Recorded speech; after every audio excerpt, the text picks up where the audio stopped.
The last 3 months have all been building to this moment. It is Championship Sunday in Philadelphia for the Premier Lacrosse League, and arguably the two most accomplished franchises in lacrosse history face off today with the winner taking it all. On one side of the field, we have the best franchise in the history of the PLL. The Maryland Whipsnakes look to win their third championship, but it hasn't been such a cakewalk for them this season. They started off pretty slow in the year, going 2-4 over their first 6 games, but they've won 6 straight in their last games of the season. They battled through that slow start. They battled through a complete roster overhaul between this and last season and make their way back to a championship again. They've got stability coming from their 2 MVPs, Matt Rambo and Zedd Williams, but the real story has been the performance of their rookies this postseason. T.J Malone, Levi Anderson, Ajax Apatello, just to name a few. There's even more guys putting on for them. 4 championship appearances in the last 6 years. You know this team means business. On the other side of the field, the Archers look to win their second championship, the second ever team to go back-to-back and win multiple championships, only other than the Whips, of course. They have the most talented team in the league with the highest powered offense year after year, but they'll have to do it this season without their MVP Tom Schreiber. They have so much talent though that they can rely on besides him, but they will have to step up in this game. I expect this to be a super physical, super intense game with a great face-off matchup, so much experience between the players on both sides of the fields, and the 2 winningest coaches in PLL history. Yeah, sign me up. I can't wait to watch this. So on the very first possession of the game, who other than Matt or Rambo to start off the scoring for us? He always steps up in the big moments and he scores the same damn goal. He always scores in big moments again. I am so sick of seeing Matt Rambo score this. It's so unstoppable. I don't know how defenses haven't scouted this and figured out a way to stop it, but what a classic way to start off this championship game. A few plays later, the long ball on the Archers picks up this ground ball in traffic but hits a clean toe drag to get himself safe into space. On the other side of things, the long pull from the Whipsnakes, Matt Dunn, defender of the year. He's matched up with Connor Fields this game, which is probably the biggest matchup and most important matchup of this entire game. He is able to strip Connor Fields, so 2 great long pull plays in a row. Early on in this game, the Archers were playing real sloppy halfway through the first, and they already have 5 or 6 turnovers. That's especially bad when you compare it to the Whipsnakes 0. They're taking care of the rock for sure, and so far, that's really been the difference. Archers look nervous and it's definitely starting to hurt them. After the slow start, the Archers finally get going when Matt O'Keefe, with 3 minutes left in the quarter, sneaks behind X. He loses his defenders. They were kind of caught napping. He fights his way through 3 guys and finishes right in front of the crease as he's falling to his knees. It's been great to see Matt O'Keefe adapt his game to become a real true attackman over the past 2 years, but unfortunately after the commercial, the Whipsnakes challenged the call and it was pretty obvious and clear that he did step in the crease. I'm not even going to show you because he was completely in the crease, but that one gets wiped off. So back to 2-0 in favor of the Whips. The Whipsnakes were sleeping on that play. On this play, the Archers defense is sleeping. They let Patra run right down the middle of the field, pretty much uncontested, and at maximum angle, he scores a pretty easy goal. Pretty much uncontested. The Archers need to wake up right now if they want any hope of staying in this game. With all the experience that the Whipsnakes have, if they get any sort of lead, this team is completely capable of slamming the door right in the face of the Archers. They cannot afford to let the Whipsnakes go on a bigger run than this. And fun fact about Patra, his brother apparently plays on the Boston Bruins, which is a pretty fun fact. Nice athletic family there. On this play, Ament does his best to initiate. He makes a really great feed to Matt Moore, who's convinced that he scored a goal there. At first watch, I thought this was a goal too for sure, but on the replay, you can see it bounces off Krebs' leg, bounces off the post, never crosses the plane. No goal. Good call from the refs. It seems like the Archers can't do anything to get going right now. That is, however, until the very next possession when Matt Moore says, all right, that one didn't count. Well, I'm going to make sure this one for sure counts. He fearlessly runs, gets through about 3 guys, eats the big hit at the end of the play, and puts that one away for the very first Archers goal of this championship game. He stays aggressive, stays fearless. You love to see the drive and desire, saying, I'm going to get this goal. Get the hell out of my way. Get ready for this one because the second quarter starts off with a super exciting play. Archers long pole, Woodward grabs the ball, runs all up the field, hits Matt O'Keefe, who's exactly who you want to be taking that shot on transition. That gets saved. Woodward runs all the way back up to midfield, strips Ryan Conrad with the chase down, yard sails it. This time he says, I'm just going to do it myself. Pulls up from 5 yards beyond the 2-point line. Absolute rip and gets the 2-bomb. Hey, I was saying the Archers need momentum. That is the way to get momentum for your team. What a hustle play. Gets the ground ball, almost gets an assist, gets his call, his turnover, then gets a 2-bomb. filling up the stat sheet on that play alone. That's the rookie's 4th goal of the season. The Archers keep the pedal down after those couple goals that they got. Connor Fields finds Trey Leclerc in his favorite spot, and yeah, from his spot right there, he loves shooting the rock from that exact position on the field. Trey Leclerc is not missing those. It's almost automatic. Also impressive to see Connor Fields, who doesn't have many assists this year. I think he literally only has like 5 or 6. He's been a lot more of a goal scorer. I guess with Schreiber out, he's going to become a lot more of a creator for the Archers in this game. Really interesting play on the face-off. As soon as the ref blows the whistle, Sisselberger kind of rips up with his stick and pops Nardella's helmet right off. Maybe it was an accident. It didn't look like an accident. I don't think Sisselberger would try and do that on purpose though. But for whatever reason, on the broadcast, they didn't really explain it. Nardella gets sent off after that, and he wasn't allowed to take the next face-off. Instead, Bernhardt had to take that. I don't understand that whatsoever. What kind of violation could Nardella possibly even called for getting his own helmet knocked off? I really don't understand that. Maybe he got a violation on the actual face-off, but shouldn't Sisselberger get something for that too? Anyway, Bernhardt ends up having to take the face-off, and he actually wins it against Sisselberger. Fun fact, Bernhardt's won the last 2 face-offs he's had to come in and take for Nardella. He won last week. He actually beat Baptiste completely clean. He beat Sisselberger on this one too, so maybe they should just replace Nardella with Bernhardt. No, I'm kidding. I know Nardella's amazing. Grant Ament ends up scoring a goal to put the Archers up by 1, and then Mazzone, right off the faceoff, gets the feed from Nardella and pulls up from 2.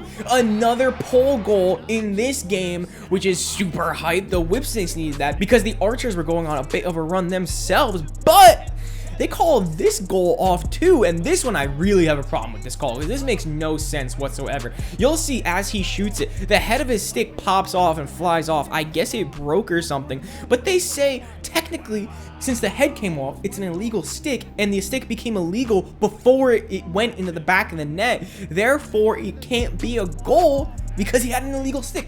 I don't get that. That's messed up. That is a trash rule. It's not like it's his fault that the head popped off. It's not like he got some sort of advantage because the head popped off. Doesn't make sense. That's dumb as hell. I hate that. Remove that rule. So that goal gets called back. It's still 4-5 for the Archers. Connor Fields ends up getting a matchup with Bernhardt, which you think it'd be pretty automatic. Connor Fields on a short stick D midi, let him run. Bernhardt plays great defense and is able to get the strip on Fields. I don't know how many short stick D midis in the world have ever been able to strip Connor Fields.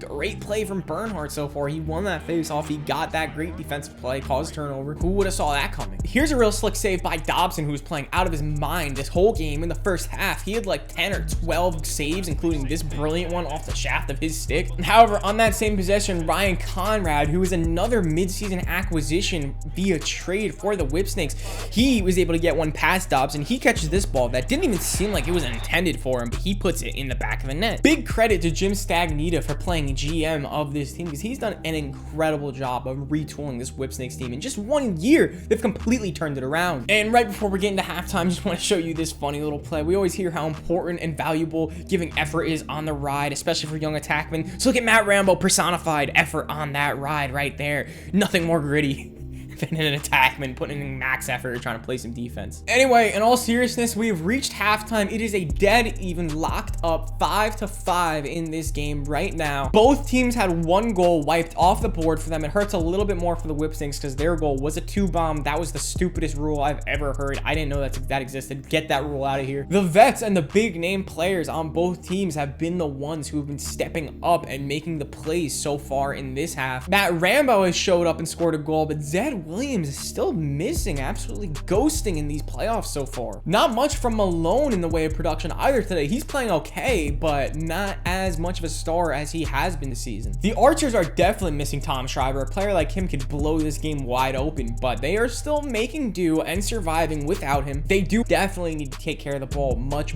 better in the second half. This game looks like much more of a tactical matchup where the X's and O's are taking prevalence. I thought that this was just going to be an athletic matchup, real physical, real intense, real chippy. It is fast. The teams are flying up and down the field. It's not as like intense. The game doesn't have that edge and that tension that I expected it to have, because I think both these coaches are really kind of micromanaging what's going on. Not in a bad way, but this is one of those games where it's being won up here and not necessarily with your stick or with your feet. Maybe that'll change a little bit in the second half when the nerves start getting these guys, since it's such a close game. Right now, Nardella is 8 for 11, dominating the faceoff matchup, and the goalies have been a real difference maker for both squads. The Whipsnakes have twice the amount of shots shots as the Archers, 32-16, and I feel like they're getting better looks too, but either way, if we're still tied up, let's get into the third quarter. The Archers start off the second half scoring with a goal that comes after possession that lasted about 2 minutes. They had a couple resets after shots hit off Krebs and a failed clear attempt by the Whips. On this one, O'Keefe just catches the ball up top and makes it look pretty easy. He just drives to his right, protects the stick, back to his left, and gets the goal right in front of the goal. Nothing too special, a little bit too easy there. Conrad, however, has the answer for the Whipsnakes. He takes advantage of this off-ball screen right in front of the crease and an ultra quick stick from Conrad.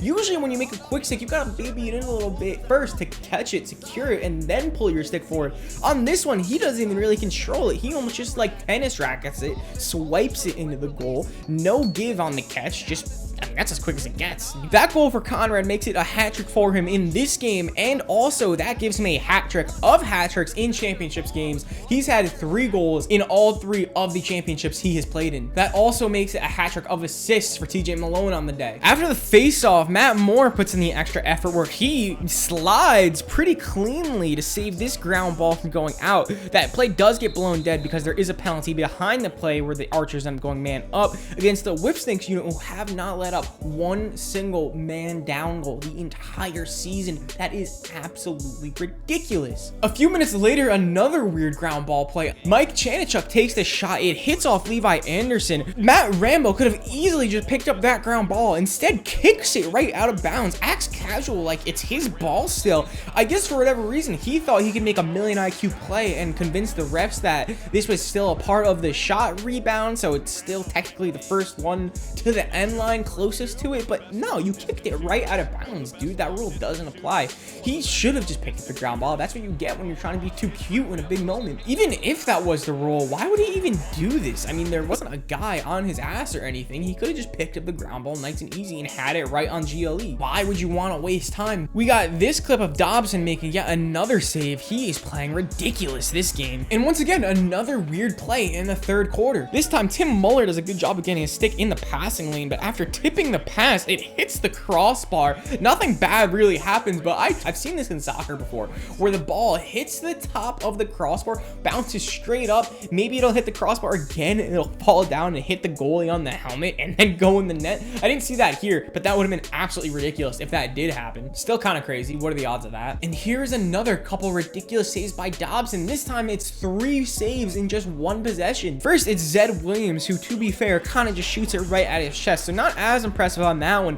He stays locked in. T.J Malone rolls inside, point blank. He's able to stuff him. The Whipsnakes get the ground ball off that one once again. And the third shot is another from point blank range. This time it's a backhand. He even runs out and secures the ground ball. Absolutely on his head today, Dobson. I swear I'm not just glazing him. You saw that yourself right there. And with the clock winding down in the quarter, only like 8 seconds left to be in this possession, Ryan Ambler finds Dyson Williams wide open on the crease. Whipsnakes defense is asleep, and this one was kind of wild. It comes out of his stick so quick that it pretty much looks like a quick stick, but on the replay, you can see he's able to throw a fake there and then goes 5-hole on the keeper. 5-hole goals to me aren't super impressive most of the time, especially if it's just coming from like an outside shot, but making a fake right in the crease and then sneaking it in 5-hole is super disrespectful. Look how quick this man's hands are making that fake and then finishing on that catch. Nasty work by Dyson Williams. Heading into the fourth quarter, the Archers are up by 2 goals. The score is 8-6. I low-key feel like the Whipsnakes are playing better than the Archers, but there's just a few plays and small mistakes that they've made that's let the Archers come out ahead by 2 goals. It's definitely still anyone's game here as we enter clutch time. On the very first play of the final quarter of the PLL season, Nardella wins the face-off and super clean in one motion scoops the ground ball and throws behind the back. Zedd Williams unfortunately can't control it, but I don't think I've really ever seen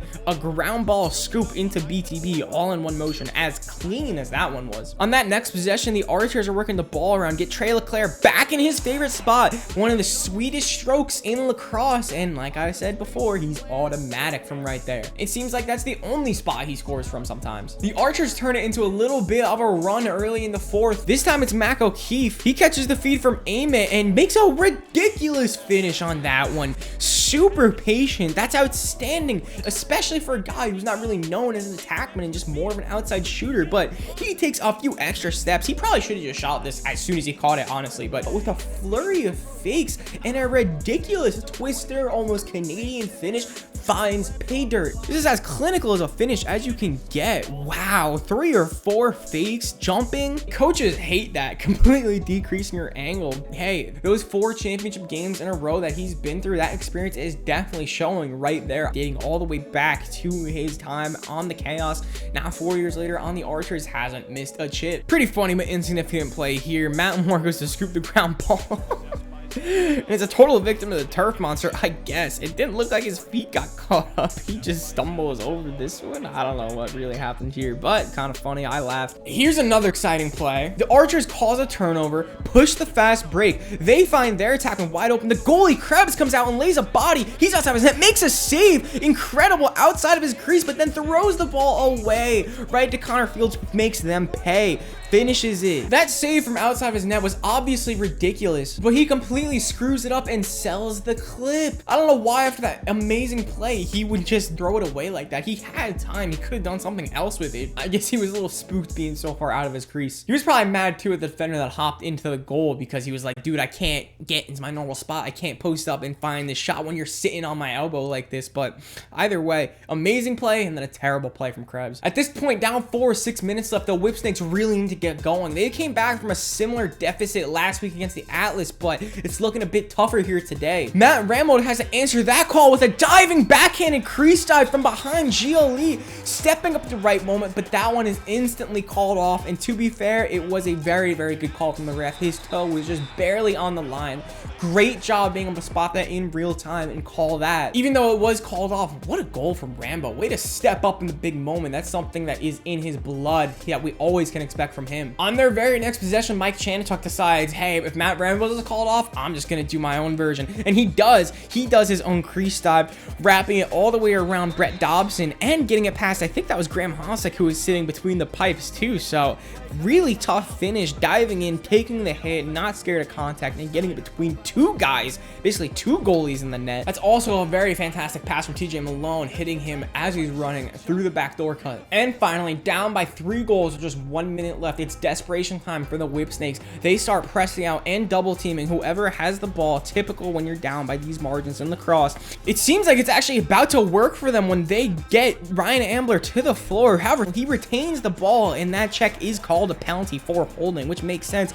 Eventually, Grant Ament connects with Mac O'Keefe for the alley-oop. That goal makes it a hat trick for Mac O'Keefe on the day, and that one seals the game. That's the dagger. That is it. Your 2024 PLL champions are the Utah Archers. They become the 2nd team to win multiple championships and the 2nd team to go back-to-back. I definitely want to give a big shout out to the Whipsnakes for the amazing season that they have had. The crazy part is we can definitely expect them to be right back here next season, honestly, because they seem to always be in the finals, and this roster can definitely make it back next year without even having to change anything. They played really well today, but a few uncharacteristic mistakes was all it took for the Archers to take advantage. They had the better statistical performance, putting up 20 more shots, 8 more faceoff wins, and 11 more ground balls than the Archers, but they still figured out a way to get it done, even without their MVP Tom Schreiber. They haven't been the most consistent team this year. All the rest of their cast of great players stepped up when it mattered most. They really and truly looked like a championship team. Definitely earned it. 100% deserved it. They had way too much talent this season for any team to contain, and it was so great to see them respond after going down early in the first quarter. They could have just rolled over. They persevered and they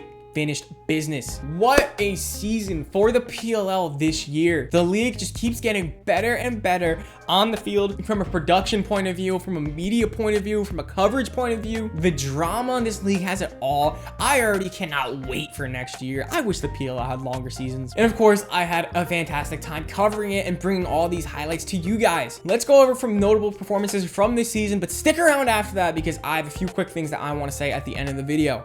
First and foremost, the rookie of the year for the Whipsnakes, T.J Malone, had 4 assists on the day. Ryan Conrad had a hat trick for them from midfield, and honestly, Their entire defensive line played well as well, with another Matt Dunn masterpiece locking up Grant Ament. But Ajax Apatella definitely stood out from a statistical point of view, putting up 1 caused turnover and 6 ground balls. Nardella also played just as good as we can expect from him, as usual, doing 63% from the faceoff stripe. For the champion archer side of things, Mac O'Keefe led the offense with that hat trick, and Mason Woodward really commanded things on the defensive end of things. He had 1 caused turnover, 3 ground balls, and 2 points, which came from that 2-point goal. Pedersen, the short stick D midi, also had a really impressive performance, especially considering he's a short stick D midi. He had 1 caused turnovers and 4 ground balls. Finally, the championship game MVP, Brett Dobson, who wasn't even playing with his own stick. Apparently, he broke his stick before the game today. He put up 17 saves on 68% save percentage. What a fantastic performance from him. Definitely earned those back-to-back championship MVPs. Thank you guys so much for watching this recap of the championship game and every game from the season that I have covered so far this year. I really appreciate every single one of you guys taking time out of your day to watch one of my videos. Please, if you enjoyed it, drop a like. It helps me out a ton. And I want you guys to let me know, what the hell do I make content about now that the season is over? Pretty much every one of my videos is covering games from the PLL season. I have a few ideas of recapping some crazy plays, you know, some top 10 lists, things like that about the season. But I need some recommendations. I want to know what you guys want to see. What content should there be in the lacrosse world that no one else is making that I can make for you guys? I'd love to do it. I'd love to bring you guys the stories that don't get covered much. And that's really it. Thank you guys so much for watching. Have a good day.